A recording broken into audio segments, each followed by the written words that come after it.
ही कथा आहे एका स्वयंतेजाने झळकणाऱ्या तेजोवलयाची।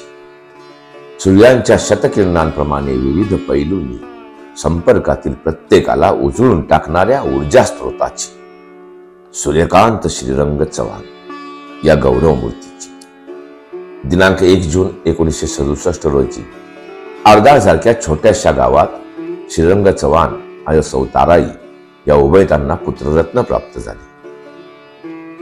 चुलते आणि आत्या यामधला पहिलाच मुलगा। आजोबा शिवाप्पा चव्हाण यांच्या संपन्न कर्तृत्वशाली संस्काराचा, निस्वार्थ सेवावृत्तीचा आणि निर्व्यसनी विचारांचा वारसा त्यांना लाभला। आरदाळच्याच मातीत जिल्हा परिषदेच्या शाळेत शिक्षणाचा श्री गणेशा झाला। कुशाग्र बुद्धी, अफाट आकलन क्षमता, गणित विषयातील प्रभुत्व यामुळे केंद्रात तृतीय क्रमांकाचा मान मिळवला। गुडेवर्य खोलाटे सर देशपांडे गुरुजींनी मातीला आकार दिला आणि पुढील शिक्षणासाठी चुलते तुकाराम चव्हाण यांच्या सोबत सूर्यकांत कोल्हापुरात आले। करवीर निवासिनीच्या या पुण्यनगरीमध्येच आपली कर्मभूमी असेल असे तेव्हा वाटले देखील नव्हते। आंतरभारतीच्या कोळगावकर हायस्कूल येथे 5वी ते 7वीचे शिक्षण घेताना स्कॉलरशिपचा मान मिळवला। हुशार विद्यार्थी हा किताब कायम राखला। पाटील सर, महाडेश्वर मॅडम यांच्या सहवासाने हिऱ्याला पैलू पडायला सुरुवात झाली। डोळ्यांच्या आकारात वसलेल्या या शाळेनं कायम मोठ्या स्वप्नांची दृष्टी दिली। आत्तेभाऊ हरिदास साळुखे यांच्या विचाराने 7वी नंतर इयत्ता 8वी साठी शाहू कुमार भवन विद्या मंदिर गारगोटी इथे प्रवेशित झाले। शासकीय वसतिगृहात राहून सामाजिक सलोखा, मैत्र, बंधुभाव, सहकार्य वृत्ती या गुणांची वेल इथेच रुजली। तांत्रिक शिक्षणातही अग्रेसर अशा सूर्यकांत यांनी गुरुवर्य आनेकर सर, राजाज्ञा सर यांच्या मार्गदर्शनाने गणितात सर्वोच्च गुणांचा विक्रम नोंदवला। भावा बहिणींच्या गोकुळाचा, एकत्र कुटुंबाचा संस्कार ही नात्याचा ओलावा जपण्यास घडवत होता। शालेय जीवनापासूनच कधीही गैरहजर न राहण्याचा विक्रम आज सेवानिवृत्तीच्या उंबरठ्यावर देखील अबाधित आहे। याचे मूळ या सर्व शाळांच्या आणि गुरुवर्यांच्या संस्कारात आहे। सर्वानुमते बीएडचे शिक्षण घ्यावे असे सुचवल्याने कथानायक दाखल झाले रुकडीच्या Shri Chhatrapati Shahu junior college of education या डीएड कॉलेजमध्ये। रयत शिक्षण संस्था, कर्मवीर भाऊराव पाटील यांच्या जीवन चरित्राने आयुष्याचा पाया इथेच रचला गेला। निस्पृह वृत्तीचे व विद्यार्थी हितदक्ष गुरुवर्य बोरकर सर हे सूर्यकांत यांचे आयडॉल। शारीरिक शिक्षणामध्ये मैदान आणि प्रवचनातून मन याची खरी जडणघडण बोरकर सरांनी घडवली। पेटाळ्याच्या मैदानावर कबड्डी संघात कॉलेजकडून खेळताना प्रतिस्पर्धी गटाकडून पराभवाच्या भीतीने वाद आणि मारामारी सुरू झाली। यावेळी आपल्या विद्यार्थ्यांना कवेत घेऊन आपल्या बलदंड शरीराची ढाल करून सुरक्षित ठेवणारे बोरकर सर पाहून शिक्षकाचे कर्तव्य काय याचे प्रत्यंतर आले आणि मग हाच प्रसंग आयुष्याचा दिशादर्शक ठरला, मंत्र ठरला। माझा विद्यार्थी हीच माझी संपत्ती हा ध्येय मंत्र घेऊन 1986 साली कथानायक आंतरभारतीच्याच उत्तूर हायस्कूल येथे शिक्षक म्हणून रुजू झाले। शैक्षणिक प्रगतीसोबतच कबड्डी व व्हॉलीबॉल यामध्ये विद्यार्थी चमकू लागले। पण सूर्यकांतना ओढ होती मोठ्या क्षितिजाची। लहानपणापासून फौजदार व्हायचं हेही एक स्वप्न होतं। विचार करून पुन्हा शहराची दिशा निवडली आणि 1989 साली सौ स म लोहियाच्या या वास्तूमध्ये कथानायकाने प्रवेश केला एक शिक्षक म्हणून। काही काळापूर्वी ज्या पेटाळा मैदानावर कबड्डीमध्ये पराभूत होण्याची घटना घडली होती तेच मैदान जिंकण्याची ही जणू सुरुवात होती। नीतीचा हा अजब योग होता। दरम्यान सुविद्य पत्नी सुनीता हिचा प्रवेशही आयुष्यात झाला होता। सहधर्मचारिणीची कर्तव्य बजावत पतीच्या मुक्त भरारीला सदैव साथ देणारी अर्धांगिनी त्यांना लाभली होती। संसार वेलीवर शिवानीच्या रूपाने कळी उमलली होती। कालांतराने क्षितिजचाही जन्म झाला। 1993 साली स्पर्धा परीक्षांमधून यश मिळवून PSIची संधी चालून आली। लहानपणापासून जपलेलं स्वप्न पूर्ण होणार होते, पण मधल्या काळातील जगलेले विद्यार्थी केंद्रित क्षण वरचढ ठरले आणि सरांनी शिक्षण क्षेत्रातच सेवा करण्याचा निर्णय घेतला। हीच खाकी वर्दी पुन्हा एनसीसीच्या माध्यमातून आयुष्यात आलीच. स्वर्गीय मदन मोहन लोहिया साहेब व सीजी कुलकर्णी सर या दिशादर्शक दीपस्तंभांमुळे चौफेर क्षितिज खुले झाले होते. याच काळात सूर्यकांतचे नाव SS असे झाले आणि या कधीही कोणत्याही कामाला नो न म्हणणाऱ्या सदैव यशवाल्या SS चव्हाण सरांची घौडदौड सुरू झाली. सखोल ज्ञान, अथक परिश्रम आणि विद्यार्थी हे सर्वस्व मानून केलेल्या उपक्रमांनी आज अनेक विद्यार्थी सैन्य दलातील उच्च स्थानी विराजमान आहे. उद्योजक, डॉक्टर, इंजिनियर, कलाकार, राजकीय अशा विविध क्षेत्रात मानाच्या स्थानावर असलेले माजी विद्यार्थी हीच SS चव्हाण सरांची अभिमानास्पद यशोगाथा. विविध प्रशिक्षणे घेत स्वतःला समृद्ध करत हा प्रवास सुरू.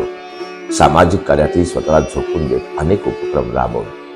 दिनी एज्युकेशन सोसायटीमध्ये सर म्हणजे कोणत्याही मदतीसाठी अहोरात्र उभा असणारा एक आधार ही ओळख दृढ होत गेली. सहकार्यासोबतची विश्वासू नाती निर्माण होत गेली. शिक्षक प्रतिनिधी, पतसंस्था चेअरमन, पर्यवेक्षक, उपमुख्याध्यापक असा चढता प्रवास करत 2013 साली सर मुख्याध्यापक बनले.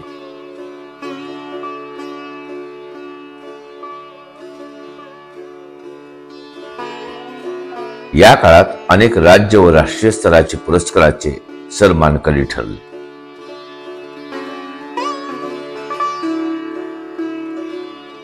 उत्तम प्रशासक, विद्यार्थी हितदक्ष, तत्पर स्नेही या गुणांमुळे माननीय विनोद कुमारजी लोहिया साहेब यांनी 2022 साली संस्थेच्या सहसचिव पदाची जबाबदारी सरांवर सोपवली आहे. सर्व पदाधिकाऱ्यांच्या साथीने, विश्वासाने सर ही जबाबदारी यशस्वीरित्या सांभाळत आहे.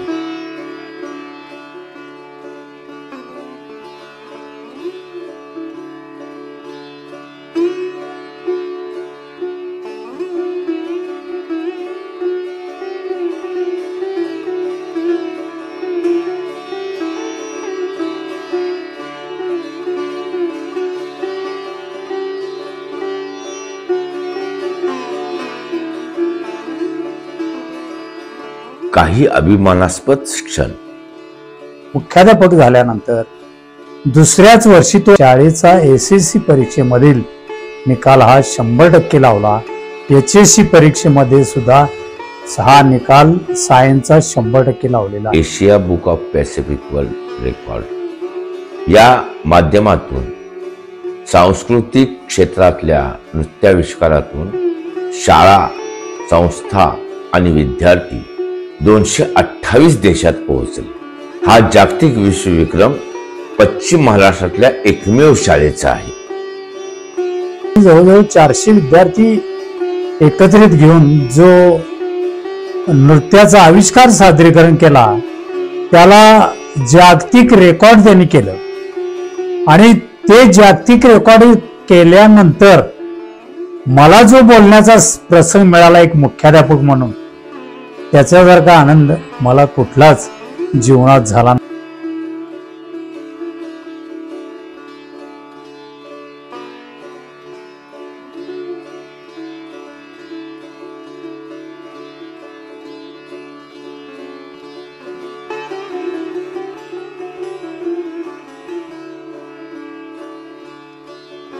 संस्थेला 40 वर्षांनंतर आणि कोल्हापूर जिल्ह्याला 14 वर्षांनंतर राष्ट्रीय पुरस्काराचा मान मिळवणारा हा एकमेव अभिमानास्पद प्रसंग.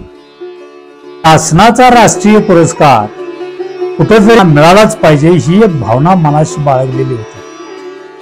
आणि मग तो दिवस आला. शाळेची स्थापना झाल्यापासून आपल्या शाळेमध्ये एकही राष्ट्रीय पुरस्कार मिळालेला शिक्षक होऊन गेला नाही. राष्ट्रीय पुरस्कार आपले कला टीचर, पूर्ण भारतामध्ये पहिल्यांदा कला टीचरला हा राष्ट्रीय पुरस्कार मिळवण्याचा मान त्यांनी पटकावला.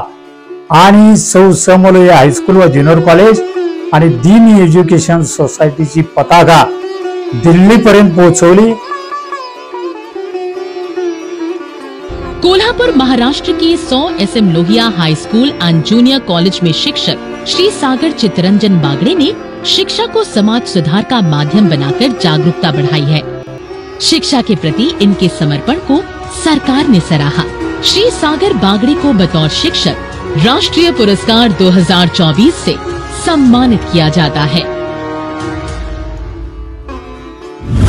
श्री सागर चित्रंजन बगाड़े, महाराष्ट्र।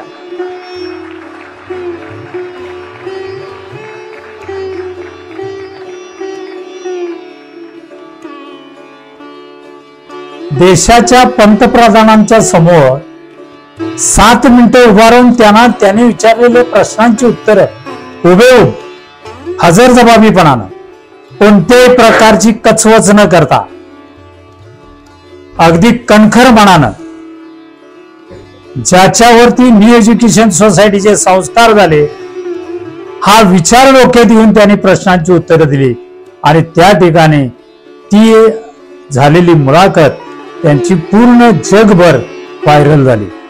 तो कोल्हापुर से हूँ, महाराष्ट्र से। समोलिया स्कूल में कला शिक्षक हूँ। कोल्हापुर वही है राजर्षि शाहू की जन्मभूमि। यानी कला में क्या? कला में मैं चित्र, नृत्य, नाट्य, संगीत, गीत, वादन, शिल्प सभी वो तो दिखता है। ये बहुत बड़ा काम है कि आपके मन में उन बच्चों के प्रति संवेदना जगना, और किसी ने छोड़ दिया मैं नहीं छोड़ूंगा, और आपने उनको गोद लिया। ये बहुत बड़ा काम किया आपने। सर, इस बात का मेरे जीवन से ताल्लुक है। मैं खुद अनाथालय से हूँ, तो इसलिए मुझे लगता है कि जो मुझे नहीं मिला था तो मेरे पास तभी कुछ नहीं था, और मेरे संचित के पास से अगर मैं वंचित के लिए कुछ करूँ तो ये मेरा परम भाग्य है। चलिए, बहुत आपने सिर्फ कला को नहीं, आपने जीवन को संस्कारों से जिया है। बहुत बड़ी बात है जी। धन्यवाद सर। तो सचमुच में नाम आपका सागर सही है। जी सर, आपसे सौभाग्य हुआ, आपसे बात करने का, ये मेरे सौभाग्य की बात है। बहुत बहुत शुभकामनाएं भैया। Thank you. आणि मग त्याच्यासारखा आनंद, त्याच्यासारखं सुख, त्याच्यासारखा अनुभव एक मुख्याध्यापक म्हणून 12 वर्षात मला मिळाला नाही, तो ये गेल्या वर्षी मिळाला। आणि खरोखर मी धन्य आहे की हा सागर बगाडे सर, एक आर्टिस्ट, माझ्याकडे कला टीचर म्हणून काम करत असताना अतिशय हुशार, हरहुन्नरी, कोणत्याही विषयाचं नॉलेज, कधीही कुठल्याही विषयावर बोलायला सांगा, कधीही नाही, कोणतेही काम सांगा, शाळेचं नाव हिमालयाच्या उंचीप्रमाणे उंचवण्याचं काम त्याने केलं। तो अतिशय माझ्या जीवनातील सुखद अनुभव आहे। संकल्प भविष्याचे, नव्या दिशेचे, नव्या ऊर्जेचे। आपल्याला भरपूर अजून संस्थेची सेवा करायची आहे आणि मला खात्री आहे की माननीय विनोद कुमार लोहिया साहेबांनी आपलं काम पाहिलेलं आहे, त्यामुळं ते आपल्याला संस्थेची सेवा करायची पुन्हा संधी देतील। मित्रत्वाची संपत्ती ही प्रचंड आहे, त्यामुळं अनेक मित्र अनेक क्षेत्रामध्ये आहेत आणि या क्षेत्रातील प्रत्येक मित्राचा उपयोग करून मी माझ्या संस्थेसाठी त्याचा उपयोग कसा होईल, त्याचबरोबर विद्यार्थ्यांसाठी कसा होईल, गरीब विद्यार्थ्यांसाठी कसा होईल, या प्रकारची भावना मनाशी बाळगून आहे। माननीय विनोद कुमार लोहिया साहेबांनी ही संधी प्राप्त करून दिली।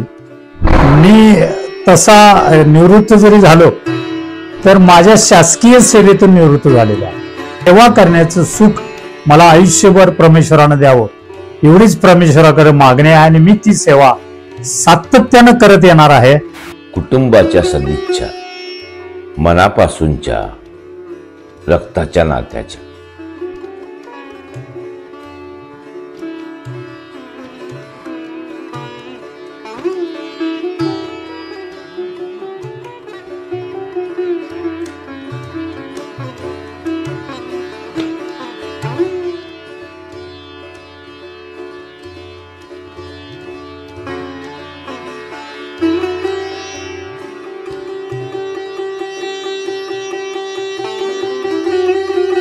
समाजसेवा करणं आणि बाहेर राहून बऱ्याच गोष्टी लोकांच्या हिताच्या करणं हा त्यांचा गुण आहे, अंगी असलेला गुण आहे। कामातून निवृत्त कधी होणार नाही, त्या नोकरी म्हणजे संस्थेतून नोकरीतून होतील, पण काम हे त्यांची आवड असल्यामुळं मी त्यांना हे सांगेन की तुम्ही आनंदानं, आणखीन एक बंधनात होतं म्हणून काम लिमिटेशन होतं त्यांचं, आता फुल एन्जॉय करत तुम्ही काम करा। सगळ्यात घरात मला समजवणारे व्यक्तिमत्व म्हणजे बाबा। तसे ते मार्गदर्शक म्हणून खूप चांगले आहेत, त्यांच्याकडे नॉलेजच खूप भरपूर आहे। प्रत्येक क्षेत्रातलं, असं नाही की फक्त शिक्षण क्षेत्रातलं, बाकी सगळ्याच बाबतीत नॉलेज खूप आहे त्यांना. तर त्यांनी जे आतापर्यंत प्रामाणिकपणे काम केलंय, इतरांना मदत केली आहे, ते तसंच करत राहावेत. बाबा म्हणून तर ते आहेतच, सपोर्टिव्ह आहेत. काही नेते जसे आनंदी, सगळ्यांना हसरे आनंदी ठेवणारे, प्रामाणिक काम करणारे, आमच्या घरचे ते भाग आहेत. शाळेत एकदम स्ट्रिक्ट वागतात बाबा, पण घरात असल्यावर वडिलांसारखं प्रेम ते त्यांच्यासारखं कोणी जनरेशन गॅप कुठलीही वाटली नाही. आणि मार्गदर्शन तर अतिशय चांगले देत होते बाबा. बाबांना सेवा निवृत्तीच्या हार्दिक शुभेच्छा. अत्यंत व्यस्त दिनचर्येतही वाचनाची आवड जोपासणारे, लिखाण आणि मायक्रो प्लॅनिंग यामध्ये माहीर असणारे सर आज निवृत्तीच्या उंबरठ्यावर आहे. कदाचित एका सूर्याचा हा सायंकाळचा प्रवास वाटू शकतो, पण सरांच्या बाबतीत मात्र उलट म्हणता येईल की हा सूर्यास्त नाही आहे, हा सूर्यास्त नाही आहे, ही क्षणाची विश्रांती आहे. उद्या पुन्हा नवीन तेजोकिरणांनी, नवीन सूर्यकिरणांनी या पृथ्वीला न्हाऊ घालण्यासाठी पुन्हा येत आहे सूर्यकांत, सूर्यकांत, सूर्यकांत.